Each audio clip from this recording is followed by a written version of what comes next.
오늘 본문 말씀을 가지고 요한복음 강의 41번째 시간으로 눈물을 흘리신 예수님이라는 제목으로 말씀의 은혜를 나누겠습니다. 함께 우리 제목을 따라 하시겠습니다. 눈물을 흘리신 예수님. 한 번 더 따라 하시겠습니다. 눈물을 흘리신 예수님. 네, 고맙습니다. 지난 시간에 우리는 이해할 수 없는 고난을 당한다 할지라도, 혹은 삶의 고통 속에서 하나님이 침묵하신다 할지라도 우리를 향한 하나님의 사랑을 의심해서는 안 되는 이유를 찾아보며 은혜를 나눴습니다. 이를 간단하게 다시 한번 말씀드려 보겠습니다. 사랑하는 여러분, 우리가 세상을 살다가 이해할 수 없는 고난을 당하고 또 그런 가운데 하나님 앞에 기도했지만 하나님이 침묵하실 때 우리를 향한 하나님의 사랑이 흔들려서는 안 되는 이유가 무엇일까요? 먼저는 우리의 삶의 고난에는 우리는 알지 못하지만 하나님의 심오한 계획이 있기 때문입니다. 사랑하는 여러분, 지난 시간의 본문을 가만히 다시 생각을 해보면 우리 주 예수님께서 그의 사랑하는, 당신이 사랑하는 친구인 나사로가 중병에 걸려서 죽게 됐다라는 기별을 들으셨을 때 예수님께서는 일부러 이틀이라는 시간에 지체하셨습니다. 멀리 계신 것도 아니었습니다. 걸어서 2시간이면 오실 수 있는 거리에 계셨는데 일부러 2시간을, 이틀을 지체하셔서 결국 나사로를 죽게 하셨어요. 그 일로 인해서 나사로의 두 여동생들인 이 마르다와 마리아는요, 마음의 상처를 받았어요. 평상시 예수님이 사랑하신다고 하고서 왜 우리 오라비를 죽게 만들었는가? 예수님에 대한 원망이 가득했어요. 하나님의 사랑을 의심하기 시작했어요. 자, 그런데 우리 주 예수님께서는 그렇게 하신 이유가 있었습니다. 왜냐하면 예수님께서는 죽은 나사로를 다시 살리심으로, 썩어 냄새나는 이 죽은 나사로를 다시 부활하게 하심으로 당신이 하나님의 아들인 동시에 온 인류를 구원할 구세주임을 제자들과 온 사람들에게 알게 하기 위해서, 확신을 주기 위해서 예수님은 그러하였던 것입니다. 이러한 예수님의 심오한 계획은 예수님만 알고 있었어요. 이와 같이 하나님의 백성들이 당하는 고난에는 다 하나님의 심오한 계획이 있습니다. 우리 모두는 하나님의 섭리 안에 사는 사람들입니다. 하나님의 백성, 하나님의 자녀가 당하는 고난에는 다 의미가 있습니다. 그러하기에 설령 이해할 수 없는 고난이라 할지라도, 그리고 고난 중에 하나님께 기도하였지만 하나님 침묵하신다 할지라도 저와 여러분을 향한 하나님의 사랑을 의심하지 않으시기를 간절히 주의 이름으로 부탁합니다. 또 우리가 하나님의 사랑을 의심해서는 안 되는 또 다른 이유가 무엇일까요? 또 다른 이유는 그리스도인의 고난 뒤에는 하나님이 예비하신 영광이 기다리고 있기 때문입니다. 사랑하는 여러분, 그리스도인의 고난 뒤에는 반드시 하나님이 영광을 준비하고 계세요. 지난 시간에 본문에 다시 돌아가 보면 이 나사로의 죽음은 마르다와 마리아에게 있어서 큰 슬픔이었을 것입니다. 하지만 결과적으로는 어떻게 됐습니까? 죽은 나사로가 다시 살아남으로 인해서 마르다와 마리아는 큰 기쁨을 얻었어요. 뿐만 아닙니다. 나사로, 마리아와 마르다는요, 예수님이 복음을 전하는 현장에 예수님이 하나님의 아들인 것과 구세주임을 삶으로 증거하는 산 증인자들이 됐어요. 나아가 예수 다시 오실 때까지 복음이 전하는 현장이라면 어디서나 나사로, 마르다, 마리아는요, 예수님이 극진히 사랑하였던 사람이었다라는 그런 것들이 온 세상에 시대를 초월해서 예수 다시 오실 때까지 전파되고 있어요. 사랑하는 여러분, 분명 이전 영광보다 나중 영광이 더 큰 거예요. 고난 뒤에 하나님이 예비하신 영광을 나사로와 그리고 마르다와 마리아는 받았어요. 사랑하는 여러분, 마르다, 마리아, 나사로의 하나님은 우리의 하나님이시고 우리가 섬기는 예수 그리스도이세요. 똑같은 분이에요. 우리에게도 하나님께서 고난 뒤에 영광을 예비하고 계시는 줄 믿습니다. 그러하기에 지금 당하는 고난이 이해할 수 없다 할지라도, 혹은 고난 중에 하나님 앞에 기도하였지만 하나님 침묵하신다고 할지라도 저와 여러분을 향한 하나님의 사랑을 의심하는 여러분들이 한 분도 없기를 간절히 주의 이름으로 부탁합니다. 자, 여기까지가 지난 시간에 대한 말씀이었습니다. 이제 오늘 본문에 대한 강해를 하겠습니다. 사랑하는 여러분, 우리는 예수를 믿는 사람들입니다. 따라서 우리는 우리의 신앙의 대상이 되시는 예수를 알기 위해 힘써야 합니다. 예수를 아는 지식이 늘어나야 합니다. 이렇게 하는 것이 신앙생활 잘하는 것이고 우리의 신앙이 성장하는 것입니다. 그렇다면 예수님은 어떤 분이실까요? 예수님은 어떠한 본성을 갖고 계실까요? 교회 2000년 역사를 보게 되면 특별히 초대교회 시대에 예수님이 누구신가에 대한 이 논쟁이 끊임없이 있었어요. 소위 기독론 논쟁이라고 하는 논쟁이 초대교회의 가장 큰 화두였고 가장 큰 논쟁이었어요. 예수님의 본성이 무엇이냐? 우리가 믿고 섬기는 우리의 구세주가 되시는 예수님은 누구냐? 이 기독론 논쟁으로 인해서 수많은 사람들이 이단으로 몰려서 죽기도 했고요. 그리고 진리를 수호하다가 순교를 당하기도 했어요. 그러다가 주후 451년에 오늘날 튀르키예의 이스탄불 근처에 있는 칼게돈이라는 곳에 성령의 감화 감동을 받은 교회 지도자들이 모여서 공의회를 개최했고요. 그곳에서 우리 주님께서 누구신지를 확정했어요. 성령 하나님께서 교회 지도자를 통해서 칼게돈 공의회에서 확정하게 된 예수님의 본성은 다음과 같습니다.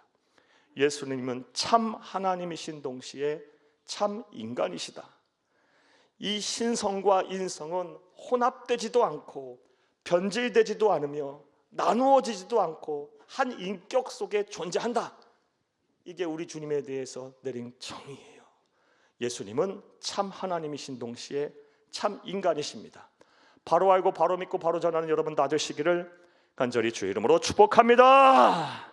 한번 따라 하십니다. 예수님은 참 하나님이신 동시에 참 인간이십니다.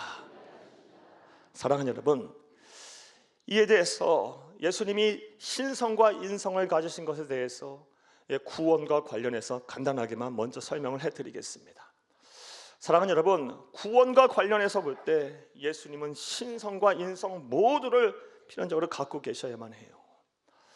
먼저 예수님은 참 하나님이셔야만 합니다. 만약 예수님이 참 하나님이 아니시고 세상 사람들 말하듯이 인류의 큰 스승이고 도덕적으로 완전 무견한 삶을 산 인간이라고 한다면 그는 우리를 구원할 수가 없어요. 왜냐하면 인간은 필연적으로 죽으니까요. 자신의 죽음의 문제도 해결하지 못하는 사람이 어찌 남의 죽음의 문제까지 해결할 수 있겠습니까? 예수님은 사람만으로 존재해서는 안 되는 거예요. 예수님은 참 하나님이셔야만 합니다. 생과 사를 주관하고 삶과 죽음을 관장하는 전능자 초월자가 되셔야 하는 거예요. 예수님은 참 하나님이심을 온전히 믿는 자와 여러분 될 수 있기를 간절히 주의 이름으로 축복합니다. 나아가 예수님은 완전한 인간이십니다. 만약 예수님이 완전한 인간이 되지 않는다면 그 또한 우리 또한 구원을 받을 수가 없어요. 왜냐하면 공의의 하나님이 세우신 이 대속의 법칙이 위배가 되기 때문에 그래요. 대속이라는 것이 무엇입니까? 대신 내 죄를 속량한다, 속죄한다라는 거예요. 그런데 공의의 하나님이 세우신 이 대속의 법칙이라는 것이 무엇입니까? 인간의 죄는 인간이 받아야 한다. 피 흘림이 없이는 제사함이 없다. 사랑하는 여러분, 따라서 우리가 죽어야 될 이 사망이라는 벌을요 누가 받았다는 거예요? 인간이신, 완전한 인간이신, 거기에다 죄가 없으신 완전한 인간이신 예수님께서 십자가에 매달려 죽으심으로 우리의 모든 인간의 죄를 대속하셨어요. 따라서 우리 주님께서는 완전한 인간이셨어요. 더불어 죄 없으신 완전한 인간이셨어요. 이 진리 또한 온전히 믿고 전한 저와 여러분 될 수 있기를 간절히 주의 이름으로 축복합니다. 한번 따라합니다. 예수님은 참 하나님이신 동시에 참 인간이십니다. 그리고 오늘 본문 말씀을 보게 되면 예수님이 이렇게 신성과 인성 모두를 가진 참 하나님이신 동시에 참 인간이심을 알 수 있는 사건이 나옵니다. 내용인즉슨 지난 시간에도 말씀드렸고 서두에서 말씀드린 것처럼 예수님이 사랑하는 친구인 나사로가 중병에 걸렸어요. 그래서 그의 동생들이, 여동생들인 마르다와 마리아가 이 예수님에게 기별을 넣었어요. 빨리 오셔서 우리 오라비 좀 고쳐주세요. 그랬더니 예수님께서는 계획을 갖고 계셔서 이틀이라는 시간에 지체하셨고 결국 나사로를 죽게 만드셨어요. 그리고 이틀 후에 왔어요. 예수님께서 이틀 후에 당도하자 마르다가요, 예수님을 맞이하면서 예수님에게 원망의 말을 했어요. 왜 예수님이 이제 오셨어요? 예수님이 일찍 오셨더라면 우리 오라비는 죽지 않았을 거예요 라는 말을 하며 예수님에 대해서 원망을 했어요. 그때 예수님이 하신 말씀이 무엇입니까? 25절, 26절을 함께 보겠습니다. 예수께서 이르시되 나는 부활이요 생명이니 나를 믿는 자는 죽어도 살겠고 무릇 살아서 나를 믿는 자는 영원히 죽지 아니하리니 이것을 네가 믿느냐? 기가 막힌 놀라운 진리를 선포하셨어요. 나는 부활이요 생명이니 나를 믿는 자는 죽어도 살겠고 무릇 살아서 나를 믿는 자는 영원히 죽지 아니하리라. 구원이 이런 유일한 진리에 대한 말씀을 하고 계시는데 이것을 성경 전체 또 교리 전체로 풀어서 간단하게 설명하면 다 안 것 같아요. 예수님이 바로 생과 사의 주인이시라는 거예요. 예수님이 우리의 생명의 주인이시라는 것입니다. 예수를 통하지 않고는 구원을 받을 수 없다라는 것입니다. 예수를 믿는 자는 영생한다는 말씀입니다. 물론 우리의 육체는 하나님의 창조의 섭리에 따라 흙으로 돌아가지만 우리의 시체 본 모습인 우리의 영혼은 살아서 우리 주님과 더불어 천국에서 영원토록 살게 하신다는 말씀입니다. 나아가 우리 주님 재림하실 때 영과 육이 부활한 완전한 영성체가 돼서 우리 주님께서 공중에서 벌이신 혼인잔치에 참여하게 될 것이고 이 땅의 무서운 7년의 대환란이 끝난 이후에 우리 주님과 더불어서 새 하늘과 새 땅에서 마지막 백보자 심판까지 끝난 이후에 세세토록 왕노릇하게 하신다는 말씀이에요. 이것은 하나님이 아니고서는 하실 수 있는 말씀이 아니에요. 예수님이 참 하나님이심을 알 수 있는 증거입니다. 그런데 오늘 본문을 보게 되면 예수님은 말만 그렇게 하지 않으셨어요. 행동으로 참 하나님이심을 보여주셨습니다. 오늘 본문 43절에서 44절을 함께 보겠습니다. 이 말씀을 하시고 큰 소리로 나사로야 나오라 부르시니 죽은 자가 수족을 배로 동인 채로 나오는데 그 얼굴은 수건에 쌓였더라. 예수께서 이르시되 풀어놓아 다니게 하려 하시니라. 아멘. 우리가 거룩한 상상력을 발휘해서 지금 이 현장에 한번 있다고 한번 가정해 보세요. 상상해 보세요. 썩어 냄새나는 그런 무덤 안에서 시체가 수족을 배로 동동 쌓인 채로 나와서 걸어다니고 있어요. 기적이 일어났어요. 이런 기적은 하나님만이 하실 수 있는 거예요. 생과 사의 주인, 삶과 죽음을 관장하는 전지전능하신 초월자 창조주 하나님만 하실 수 있는 거예요. 예수님은 완전하신 하나님이십니다. 할렐루야. 이 진리를 온전히 믿는 저와 여러분 될 수 있기를 다시 한번 간절히 주의 이름으로 축복합니다. 저는 지금까지 본문에서 하나님이 완전하신 하나님이시다라는 말씀에 근거해서 본문을 대한 내용을 여러분에게 설명했어요. 이제부터는 예수님의 또 다른 본성인 예수님은 완전한 인간이시다라는 측면에서 오늘 본문의 내용을 좀 설명해 드릴게요. 사랑하는 여러분, 예수님께서 이틀이라는 시간에 지체하고 마르다와 마리아의 집에 돌아오게 되자 마리아도요 예수님을 영접하면서 마르다가 했던 말과 똑같은 말로 예수님을 원망해요. 예수님 일찍 오셨더라면 우리 오라비 죽지 않았을 텐데 왜 이제 오십니까? 하면 막 함께 온 유대인들과 함께 막 슬피 울어요. 그런 모습을 보고 우리 주 예수님께서 어떤 행동을 하셨을까요? 오늘 보면 33절에서 35절을 함께 보겠습니다. 예수께서 그가 우는 것과 또 함께 온 유대인들이 우는 것을 보시고 심령의 비통히 여기사 불쌍히 여기사 이르시되 그를 어디에 두었느냐 이르되 주여 와서 보옵소서 하니 예수께서 눈물을 흘리시더라. 아멘. 예수님께서 마리아가 우는 것과 또 함께 온 유대인들이 우는 것을 보시고 심령의 비통이 여기셨다.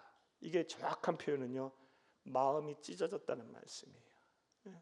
막 우리 막 너무 힘들면, 막 너무 큰 아픔을 겪으면 마음이 막 찢어지죠. 단장의 슬픔이라 그러죠. 창자가 찢어지는 고통, 끊어지는 고통, 이걸 말해요. 심령이 비통한다는 말은요. 그리고 35절에 예수께서 뭐 하셨습니까? 눈물을 흘리셨어요. 이 눈물을 흘리다의 헬라 원어가 에다크레션이라는 단어인데요, 찔끔찔끔 눈물을 흘리는 게 아니고 왈칵 쏟아내는 거예요. 보자마자요, 왈칵 눈물이 막 쏟아져 내린 거예요. 이러한 모습은 우리 주님의 가장 인간적인 모습이에요. 예수님은 완전한 인간이셨어요. 그리고 예수님이 이런 완전한 인간이라는 것이 저와 여러분에게 큰 위로가 됩니다. 왜냐하면 하나님은 저 천상계 멀리라 존재하시면서 막 우리를 무섭게 심판하고 감찰하시고 군림하시고 통치하시는 분이 아니고, 물론 그런 일도 하시지만 우리 주 예수님, 하나님이신 우리 주 예수님 어떻게 하고 계신다는 말씀이에요. 성령님 어떻게 하고 계신다는 말씀입니까? 우리와 가까이 계시면서 우리와 희노애락을 함께 하시는 사랑의 구주시라는 거예요. 그러니 이것이 어찌 우리에게 위로가 되지 않겠어요? 예수님이 참 인간이시다는 말씀은, 위로의 말씀, 우리에게 있어서는 복음과도 같아요. 사랑하는 여러분, 예수님이 참 하나님이신 동시에 참 인간이라는 예수님의 정의를 통해, 본성을 통해 위로받으시기를 간절히 주의 이름으로 축복합니다. 그래서 오늘은 이 예수님이 참 인간이시다는 측면에서 하나님의 말씀을 전하려고 해요. 특별히 예수님께서 눈물을 흘리셨다 했는데, 눈물을 왈칵 쏟으셨다고 했는데 왜 눈물을 왈칵 쏟으셨는지 그 이유를 살펴보며 은혜를 나누고자 합니다. 큰 시간이 되기를 다시 한번 간절히 주의 이름으로 축복합니다. 자, 이제부터 따라 하시겠어요? 왜 예수님께서 눈물을 흘리셨을까요? 첫째로, 당신 자녀들의 아픔과 슬픔에 진심으로 공감하셨기 때문입니다. 예수님께서는 당신 자녀들, 하나님의 자녀들이 아파하고 슬퍼하는 모습을 보면 진심으로 공감하셨기 때문에 그래요. 그래서 눈물을 그냥 왈칵 쏟으신 거예요. 서두에 말씀드렸고 또 우리가 살펴본 대로 이 마르다가, 또 마리아가 예수님을 만난 이후 또 나사로의 죽음 앞에서 마리아가 유대인들과 더불어 통곡을 하고 있었을 때, 슬퍼하고 있었을 때 예수님은 어떤 행동을 하셨나요? 33절에서 35절을 다시 한번 읽겠습니다. 예수께서 그가 우는 것과 또 함께 온 유대인들이 우는 것을 보시고 심령의 비통이 여기시고 불쌍히 여기사 이르시되 그를 어디 두었느냐 이르되 주여 와서 보옵소서 하니 예수께서 눈물을 흘리시더라. 아멘. 예수님께서는 눈물을 왈칵 쏟으셨어요. 그런데 이와 관련해서 다음과 같은 생각을 해보게 됩니다. 사랑하는 여러분, 예수님은 나사로가 다시 살아날 것을 아셨어요. 아니, 정확하게 표현하면 다시 살리실 계획을 갖고 오신 거예요. 그렇다고 한다면 지금 막 울음바다가 되고 통곡이 되고 왜 예수님이 이제 왔냐고 막 예수님에게 원망하는 사람들을 향해 예수님 어떤 말씀을 하시는 것이 일반적입니까? 상식적입니까? 너희는 왜 믿음이 없냐? 내가 왔는데, 내가 계획을 갖고 있다는데 왜 믿음이 없냐? 책망할 수 있는 거 아니겠어요? 그동안 너희에게 보여준 게 얼마나 많고 들려준 말씀이 얼마나 많느냐? 그런데 아직도 왜 이런 모양이냐? 예수님 이 본문의 시점에서 보면 얼마 있으면 십자가에 매달려 돌아가셔야 돼요. 죽으셔야 돼요. 그러면 예수님 사역의 후반기예요. 얼마나 많은 것들을 보여주었겠어요. 그런데 아직도 그러고 있느냐? 충분히 책망하실 수 있는 거 아닙니까? 그런데 본문을 찾아보면 단 한마디도 예수님 그런 말씀 안 하세요. 한순간에도요 조금 더 그런 뉘앙스를 미치지 않으세요. 예수님은 그저 마르다 마리아 그리고 이 사람들이 슬퍼하는 모습을 보고 그걸 그대로 당신의 슬픔으로 끌어안으세요. 그리고 눈물을 왈칵 쏟으십니다.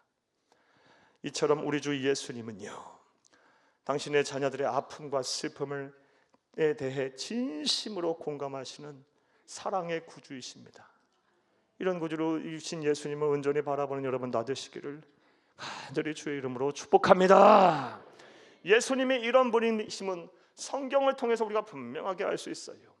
창세기부터 시작해서 요한계시록에 이르기까지 예수님이 이러한 사랑을 가지신 분임을 성경은 일관성 있게 증언하고 있어요. 그 중에 한 말씀 보겠습니다. 이사야서 66장 13절을 함께 보겠습니다.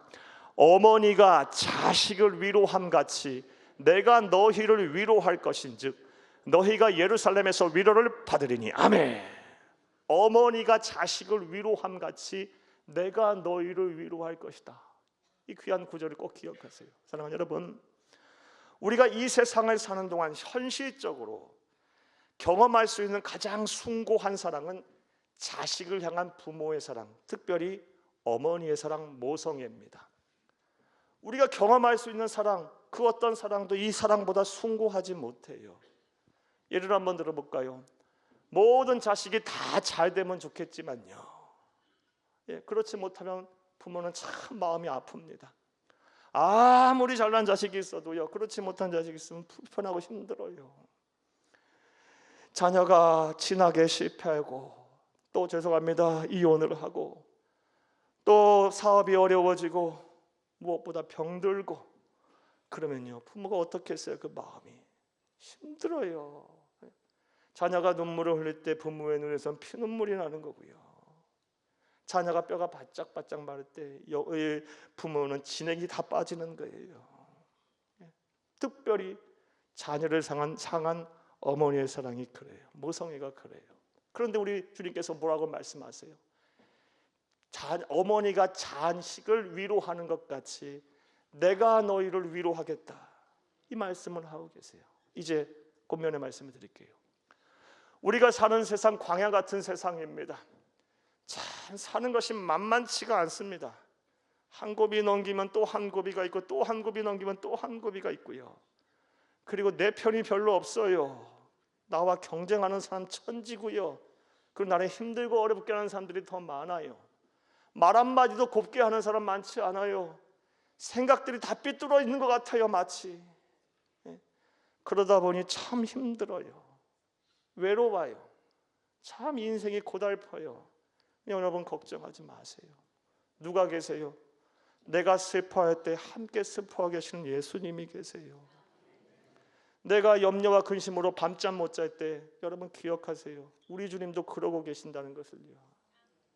내가 마음 막 아파하며 조려하며 답답해서 막 가슴이 터질 것 같아서 어찌할 바 몰라 크게 웅크리고 있을 때 우리 주님께서도 그러고 계세요. 우리는 이런 예수를 믿고 있어요. 사랑하는 여러분, 이제 이런 예수를 바라보고 소망을 잃지 마세요. 용기를 얻으세요. 힘을 내시기를 간절히 주의 이름으로 축복합니다. 예수님께서 눈물을 흘리신 첫 번째 이유는 당신 자녀들의 아픔과 슬픔에 진심으로 공감했기 때문입니다. 자, 두 번째 이유가 무엇일까요? 따라하시겠습니다. 둘째로, 죄로 인해 죽을 수밖에 없는 인간의 운명이 매우 안타까웠기 때문입니다. 죄로 인해 죽을 수밖에 없는 인간의 운명이 너무 안타까워서, 너무 가여워서 예수님은 눈물을 왈칵 나사로의 죽음 앞에 흘리신 거예요. 이번에는 신학적인 접근으로 그 이유를 한번 찾아볼게요. 사랑하는 여러분, 하나님께서 전 우주 만물을 창조하실 때, 삼위일체 하나님께서 창조하실 때 하나님의 천지 창조는 선한 창조, 완전한 창조였어요. 빼고 더할 것이 없는 완전한 창조였어요. 따라서 하나님께서 천지를 창조하실 때 인간에게는 죽음이라는 것이 없었어요. 그렇다면 언제부터 인간은 죽게 됐을까요? 절대 진리인 성경은 이에 대해서 분명한 답을 우리에게 하고 있어요. 로마서 5장 12절을 함께 보겠습니다. 그러므로 한 사람으로 말미암아 죄가 세상에 들어오고 죄로 말미암아 사망이 들어왔나니 이와 같이 모든 사람이 죄를 지었으므로 사망이 모든 사람에게 이르렀느니라. 아멘, 아멘. 한 사람으로 말미암아 죄가 세상에 들어오고 인류의 시조인 아담과 하와의 범죄함으로 인해서 사람들에게 뭐가 생겼어요? 죄를 지으는 악한 본성이 생겼어요.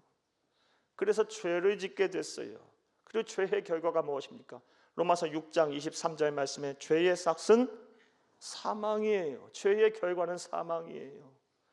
그래서 인류의 역사에 죄가 들어온 순간, 죄를 지으려는 악한 본성이 생긴 순간, 하나님의 형상이 파괴돼서 이 악한 본성이 생긴 순간부터 죄를 짓기 시작했고, 죄의 결과로 인해서 모든 인간이 죽게 됐어요. 사랑하는 여러분, 저와 여러분 그 누구라 할지라도 필연적으로 다 죄인이에요. 그리고 우리는 죽을 수밖에 없어요. 우리가 죄인이라는 증거, 여러분 거꾸로도 놓고 논리를 생각해 보면 우리가 죽는다는 게 다 죄인이라는 뜻이에요.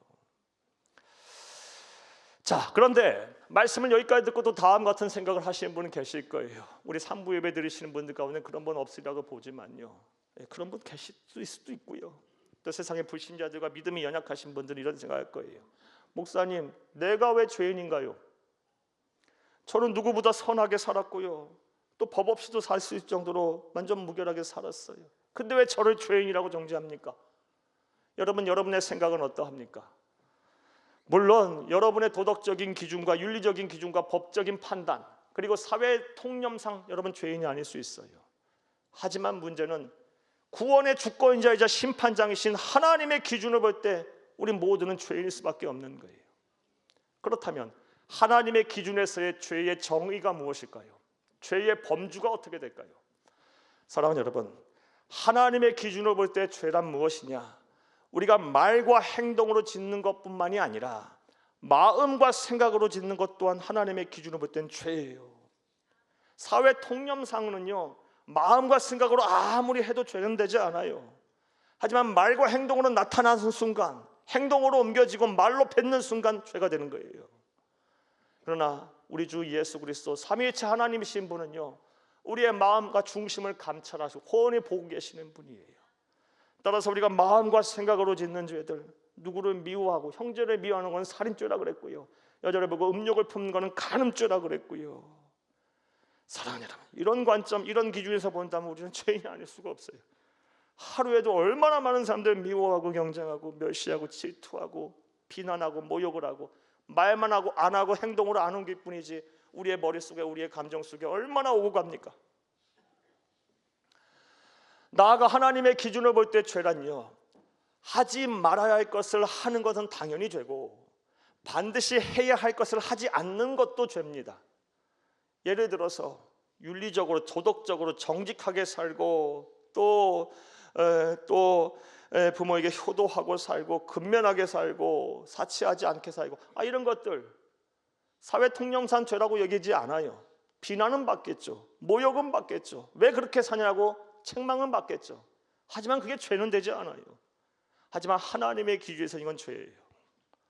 무엇보다 성경에서 말하는 하나님이 인정하시고 생각하시는 가장 큰 죄는 하나님을 경외하지 않는 것, 나아가 예수를 믿지 않는 것, 이것이 가장 큰 죄라고 말씀하고 계세요. 이런 하나님의 이 죄의 기준과 정의로 볼 때 그 누구도, 모든 인간, 어떤 인간도 죄인이 아닌 사람이 없는 거예요. 결과적으로 죄의 삭은 사망이기에 우린 전부 다 죽음을 향해 달려가고 있는 겁니다. 그리고 이 사실을 우리 주님께서는 너무나도 잘 아셨어요. 그래서 허망하게 죽은 이 나사로를 보면서, 나사로뿐만 아니라 모든 사람 또한 죄로 인하여 이 죽을 운명이라는 것을 아셨기에 그 자리에서 예수님은 펑펑 눈물을 쏟으신 거예요. 사랑하는 여러분, 그런데 이렇게 예수님께서 이 인간의 허망한 운명, 죽을 수밖에 없는, 죄로 인해 죽을 수밖에 없는 운명 앞에서 눈물을 쏟으신 것으로 끝이셨다면 우리에겐 소망이 없어요. 단순히 공감하시고 목에 끄덕이고 감정적으로 동의하셔서 울컥하셔서 울음을 터뜨리셨다면, 거기서 끝나버렸다면 우리에겐 소망이 없어요. 그런데 하나님이신 예수님은 그렇게까지 거기서 더 한 발음 더 나아가셨어요. 썩어 냄새나는 나사로를 살리심으로 당신이 삶과 이 죽음의 주인이심을 분명하게 입증하셨어요. 당신이, 예수님께서 이 생과 사를 판단하고 결정할 이 모든 인류를 구원할 구세주임을, 최후의 심판자이심을 확증하셨어요. 그리고 나사로를 다시 살리심으로 그 누구라 할지라도 예수를 그리스도 믿는 자, 부활하신 예수, 생명 부활이 이어 생명이신 예수를 믿는 자는 나사로처럼 다시 살아날 것을 우리에게 말씀해 주셨어요. 예표하셨어요. 그리고 그 말씀대로 우리는 그 은혜를 지금 누리고 있어요. 사랑하는 여러분, 이제 권면의 말씀을 드릴게요.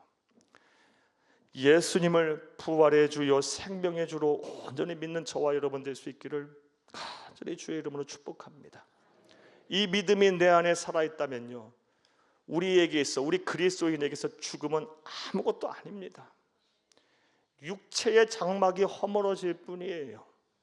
그 장막이 허물어지면 창조의 섭리에 따라 우리의 육체의 장막은 흙으로 돌아갈 것이고, 죽음은 찰나의 순간일 것이고, 우리의 영혼, 우리의 시체는 우리 주님의 품에 안겨 우리가 가야 할 본향인 천국에 가서 영원토록 살게 될 거예요. 이 부활의 소망을 꼭 소유하셔서 죽음에 대한 공포와 두려움을 다 떨쳐버리시기를 간절히 주의 이름으로 축복합니다. 그리스도인들은 죽음을 이긴 자들이에요. 예수님은 이기셨기에. 그리고 죽음에 대한 공포와 두려움을 다 떨쳐버릴 수만 있다면 세상 무서울 것이 무엇입니까? 세상 두려울 것이 무엇입니까? 무엇이 겁납니까? 담대할 수 있어요. 이 부활의 소망을 가지고 예수님처럼 나 또한 부활하게 될 거다.